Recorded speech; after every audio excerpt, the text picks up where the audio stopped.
Selam əziz və dəyərli soydaşlarımız. Hər birinizi salamlayıb hamınıza sayğı və salamlarımı çatdırıram. Mən Eldar Qaradağlı, Güney Azərbaycan Qurtuluş Partiyasının başkanı və Güney Azərbaycan Qurtuluş Partiyası TV'si ilə sizinlə birliktəyəm.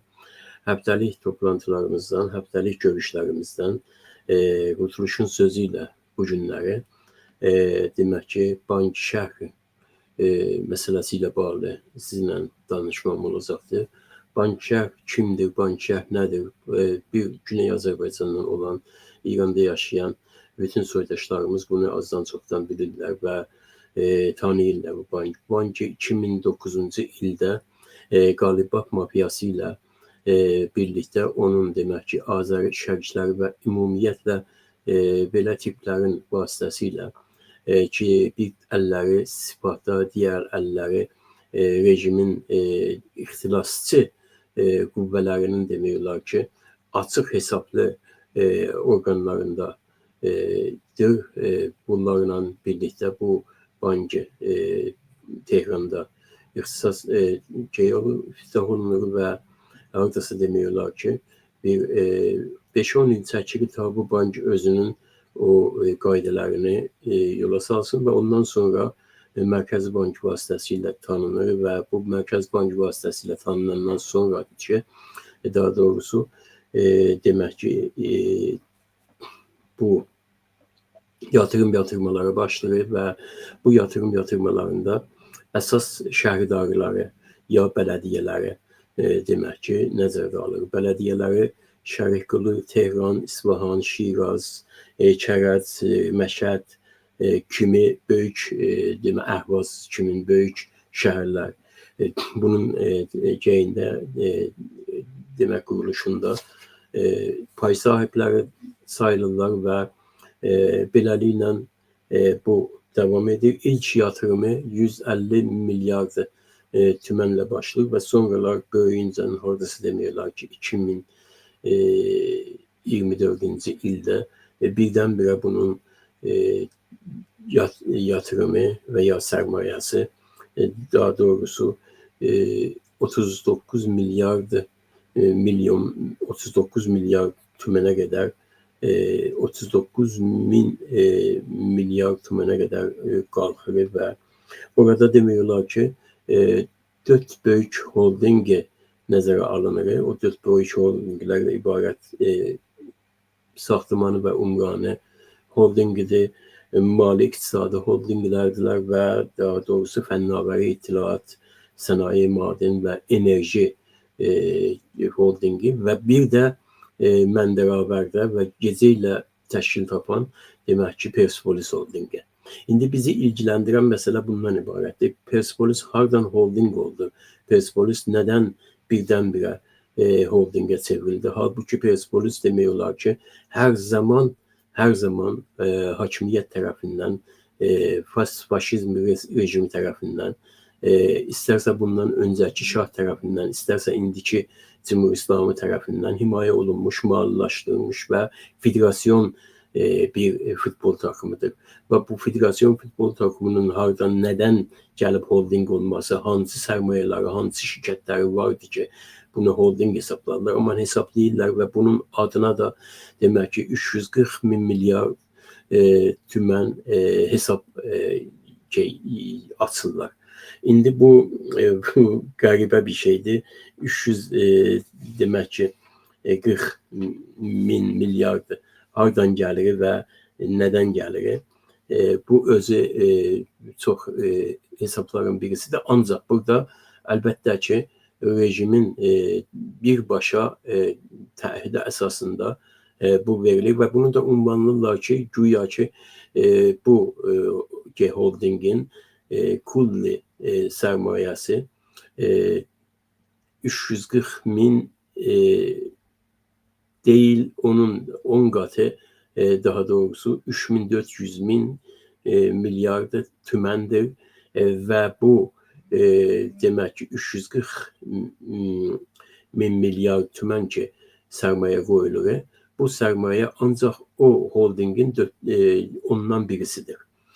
Bunlar hamısı demək ki, kağız üstündə görünür və neyse bu bankı daha doğrusu bu əməlləri əsasında 2020-ci ildə, yəni Trump'ın ən son aylarında Trump'ın sanksiyalarına və boykotlarına məruz qalır və demək ki, dövlət sistemində olan bir pul yuma, bir pul arıtma kimin, tuzağı kimin tanınır və bu boykot olunur.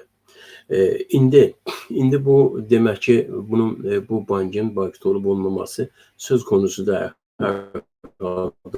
bununla birlikdə 18 bankı da o ildə Amerika tərəfindən boykot olunur.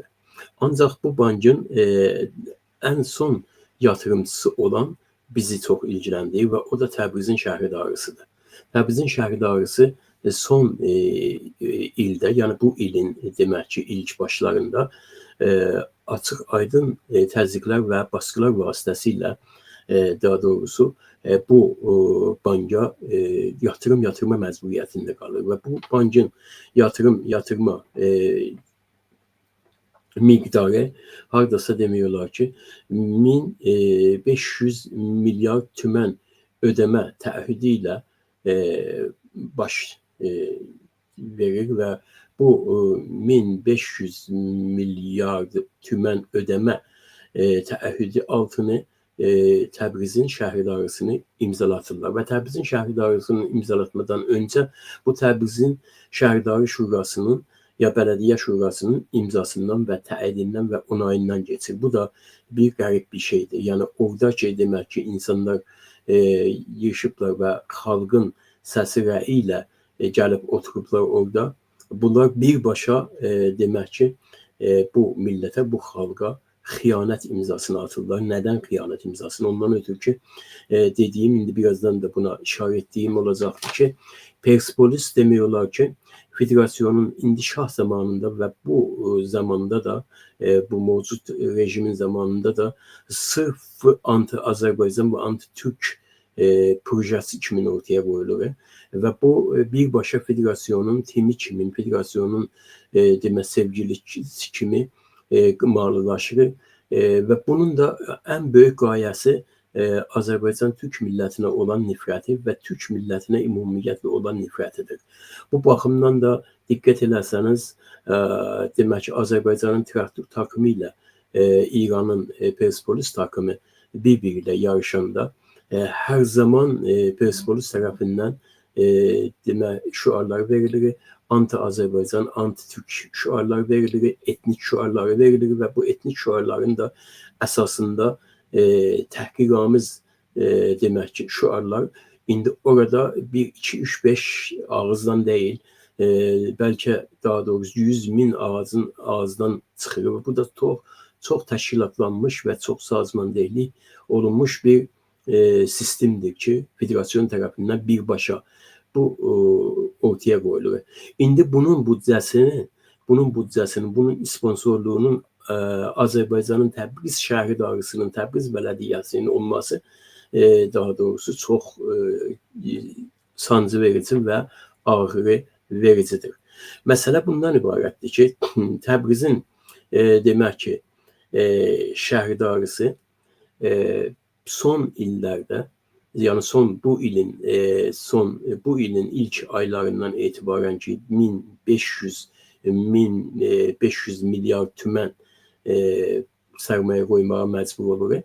Bu sərmayə bütün bu demək ki bankın %7'sini təşkil edir.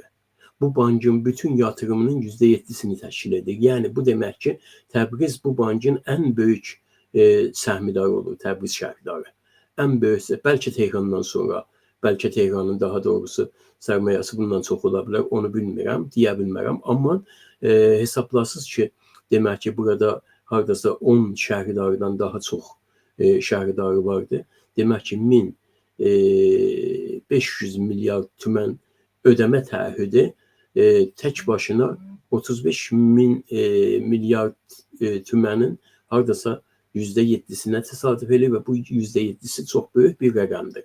İndi bu rəqəm, yəni %7 rəqəm nə deməkdir? %7 rəqəm bu deməkdir ki, bu bankın Persepolis'e illik verdiği demək ki, kömək və ya yardım ya sponsoruyla eynidir. Yəni bir ilin içində bu bank Persepolis timinə, takımına 1500 yani 1500 milyar tümən pul veribdir. 2 ildə veribdir. Demək ki 3000 milyar tümən veribdir. Və bunun da hardasa bir illiyi tamamilə təsadüf edir Təbrizin şəhərdarısının verdiyi tərhidə əsasən. Yəni bu demək olur ki, Təbrizin şəhərdarısı birbaşa Tehranın, Persepolis'inin, Tehranın Pan-Fars timini və eyni zamanda çox şiddətlə anti-Türk timini təbliğ edir, təşviq edir və ona mali imkanlar verir və bu mali imkanları da demiyorlar ki, banka yatırım havası ilə ortaya qoyur. İndi bu məsələni nəzərə alaq. Yəni təsəvvür eləyirsiniz ki, mən bunu cəmbətdir edeyim. Banki şərh Fars faşizminin, futbol mafiyasının və Persepolis'in ən böyük qaynağıdır və Təbrizin şəhərdarısı Banki şəhrin yatırımlarının %7'sini təşkil edir. Bu nə deməkdir? Bu o deməkdir ki, 2 il öncə, yəni daha doğrusu hesablasaq, 2 il öncə 2023 ilində Banki şəhridə Persepolis adına 340 milyar tümən miqdarında bir hesab açılır. Bu məbləğ kağız üstündə Persepolis klubunun %10'unu göstərir. Ancaq sonra həmin bank Persepolis klubuna dərhal demək ki, şirini pulu olaraq 2 milyon dolar kredit ayırır. Bu 2 milyon dolar kredit Persepolis'in heç bir yerinə gəlmir. Ona görə Persepolis'in illik xərci ən ekonomik hesabı ilə hesablasaq 1500 milyar tüməndir. Bu məbləğ 2 ildə birbaşa bu bank vasitəsilə bu kluba verilir. Və yəni Persepolis adına bankda 340 milyar tümən qarşılığında 2 il içində bank bu kluba demək ki 3000 milyar tümən verir. Təqribən Persepolis adına yatıran pulun 10 qatı ve bu pul 2 ildə Persepolis'e verilir və bunun pulun da qarşılığını belə tərif edirlər ki, demək kağız üstündə belə gəlir ki, Banki şərh Banki şərh ixtiyarında qoyulan təbliğat pulu 560 milyar tüməndir. Və ikinci, Persepolis tərəfdarlığının Banki şərhidə yatırımları bunu demək olar ki, təmin edəcəkdir ki, belə bir şey qoyurlar ortaya. Halbuki demək ki, bu pul o yerdən ki təmin olunması federasyon tərəfindən bu bankin ixtiyarına qoyur. Bu bank vasitəsilə də Təbriz şəhərdarısını, təzyiq vasitəsilə Təbriz şəhərdarısını buna üz verirlər. Və eyni həmin məbləğ ki, illik hesabı ilə Persepolis'e gedəcəkdir. Eyni həmin hesabı Təbrizin şəhərdarısı bu bankin ixtiyarına qoyur. Mən indi sizdən soruşuram, əziz soydaşlarımız. Biz bundan nə çıxara bilirik? Biz bundan nə çıxara bilirik? Bir faşist sistemdir. Bu faşist sistemin quruluşu, təməli, əsas qayəsi anti-Türkçülük və anti-Azərbaycançılıq üzərində qurulubdur. Və onun bir timi var, 2 timi vardı. Bir timi budur, birisi də İstiklaldır. O ikinci rəddə, bu tək birinci rəddə dayandığına görə biz bunu mübahisə edirik. Təbii ki, o da çıxacaqdır sonra üzə, onun da üstündə danışacaq, söhbət eləyəcək. Ancaq bu demək ki,